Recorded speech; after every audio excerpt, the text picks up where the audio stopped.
underneath everybody, it's MicheleMarieDalene. Today I'm going to show you a really very limited, i.e.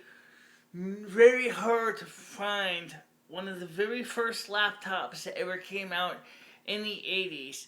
And I'm going to try to show it to you with, obviously, using the phone because it's easier that way. And we got a few other things to talk about. But first of all, let me just tell you about this computer. I got this computer with all the original books, CD, floppy disks, everything. So this is not, of course, I did copy one of the floppy boot disks to a regular 3.5-inch 720K disc. So we have a copy of the original operating system disc. This computer was made by Data General, and you can see here the instruction books are in very nice condition. I have the whole set with the amendments, everything, plus the odds and ends that are Data General. DG1 specific. This is the Model 2T, which is the LCD screen backlit, or so I wouldn't call it backlit. Let's just call it side lit because that's what it is. It's really just a standard LCD screen. So let me show it to you. As you can see, I got it plugged into its necessary charger. Okay, this is the charger it comes with. It looks like something from a Commodore 64.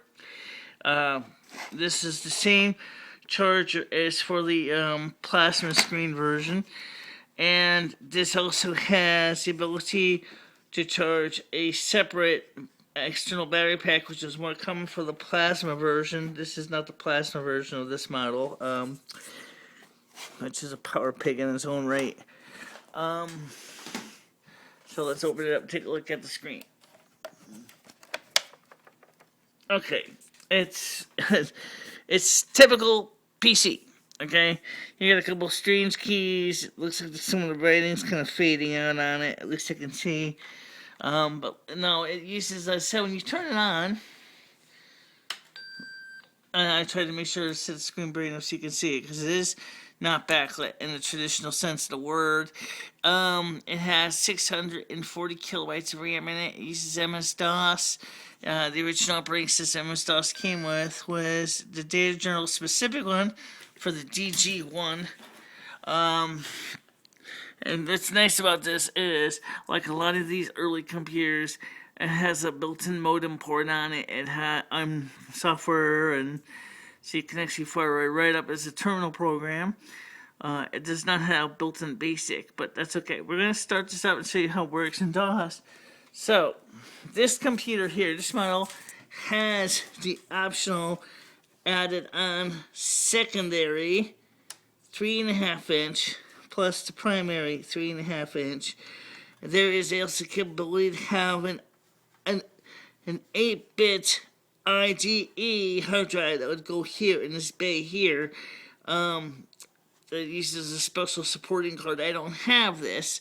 If I had it, that'd be kind of cool. But let's be honest, you're talking about 20 megabyte card. So we put this disk into the drive here, and you're gonna have to bear with me as I close this door here. And it says here, okay, okay, press escape. Okay. And it's booting up the MS-DOS 3.21. That's what this computer came with the original system disks. So, MS-DOS is MS-DOS. It's nothing really particularly exciting. It's just an operating system. So, I'm not going to focus too much on that. But I will talk about the screen. It does not have backlit in a traditional sense. There is a backlight option on it, but unfortunately it's kind of hard to use. If I go to screen brightness here, I turn on the backlight.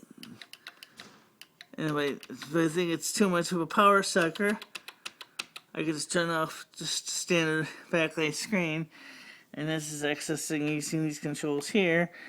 It took me a few minutes to figure out how to do this because the command, the plus and minus key here deal with the brightness. The command up and down keys when hold on command pressing those will change the contrast, and of course these two in the center here adjust the loudness of the beep, as I found out very quickly. Now, since there is a real-time clock in here, it's just not set to, but this is, you can see the date on it, January 4th, 1980, that's what it defaults to. I'm just going to leave it there, so, okay. Now, this thing does not have, as I said, does not have the IDE hard drive on it. It just has the two floppy drives, which still makes it a good machine. It's a dinosaur. It's heavy as hell, putting it bluntly. But as I said, I do have the original discs. I just copied the discs to protect them. These are standard 720K MS-DOS, low density floppy disks. Nothing. In fact, it was one of the very first of the laptops to have support for floppy disks. Most of 3.5-inch size. Most of the, I think there was a couple Tandy 1000 portables that did too, but a lot of them were using the standard 5.25-inch. This is one of the few that used the floppy drive. So let's take a look at the hardware itself. Let me turn this off here. Closes pretty much like a standard clamshell. Okay, now to get to see the ports, I'm going to have to unplug the power cord because otherwise you can't see them. Okay, so here we have, on the side here, you have your two floppy drives. This, I don't think this is a connection for a headphone. It looks like it, but I'll take it apart and guess what? No dice. In fact, I don't, it looks like there's definitely something else here. Yeah, it says external keyboard. So this is kind of ahead of its time. It had a keyboard option on it. Okay. Now to access the secret compartments in the back of this computer, I have to put the phone down so I can open this. Oh, there we go. Okay. Now you got your standard printer parallel printer port. I say it's standard. I don't know really particularly how standard it is. This is your standard modem port, and this has an option for an internal modem. I don't have one in it. This has this funky thingy. I don't know what is this for. Is this some kind of a key or something? I don't know what that's for. I just know it came with the machine, and it looks like it's something to pop something open. I don't know what it's for, but I'm just going to leave it alone because that's what, because I don't really need to mess with this. And in here is provisions for two Data General 8-bit ISA slots. And here is a memory module that expands the memory up to maximum. And these two covers come off. You can actually plug in, if you can find a matching Data General CGA monitor card, you can plug it right in here. When the cover is closed, you can access the top slot easily enough. So obviously, if you're going to use this thing with a CGA monitor, you'd want to have the top port. Unfortunately, I got something closing right. Let's see. Oh, I have to figure that out. There you go. Okay, underneath, it's very heavy. Is the this is where the standard clock battery goes. It's a standard coin cell. It's just it's a little smaller than the standard CR2032 battery, but it is. I haven't had bought some extra batteries from my old Casio watch that happens to be the right size, and I put them in there, and they work because the original coin cell I put in there was dead. This is the handle. It's a heavy machine. God knows it weighs a lot. And this is the price you pay for it. So you're showing. So looks like it says $30, I think it says. $30. I think $30. And $29.99. I think we got it on the weight tag sale.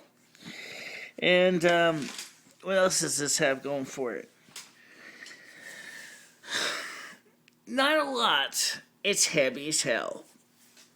Oh yes, the battery. Yeah, in case you ever find one of these, you might as well know how to change the battery, because you're gonna probably end up needing to know where that is. Like a lot of laptops, just take off this. Yes, that's the original paper insert that came with the machine. There's a button here. I had to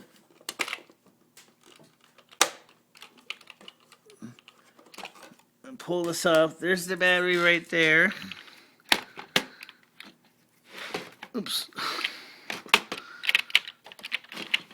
It's a nickel cadmium battery pack. Weighs a friggin' ton. I don't think it's a lead acid. Definitely, I know. I think I read it in the manual. This is nickel cadmium. The thing is this is a very hard to find battery. If you ever need to get one of these, I don't know where in the hell you'd find one. But it's not screwed together. It's sonically welded. So, good luck trying to get one. There's the card. There's the battery holder right there. You can see it's pretty standard. It's pretty big. Holds a lot of battery. Yes, when they first got the machine, the battery was not even installed. I guess the person decided to take it out. It was in the bag of parts, which I still have. The battery does work. It holds a charge. You can see, I'm not plugged into the mains power right now. And maybe you can't see the screen too much. I think it's instant. I still is dead, Captain. I think you're right. I think the battery. Oh no, it's still not. Oh my god, that is slow.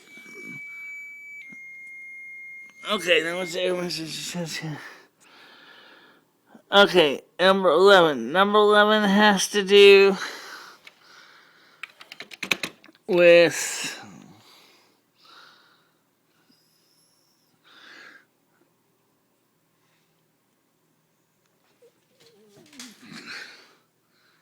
anyway, the point is it does work.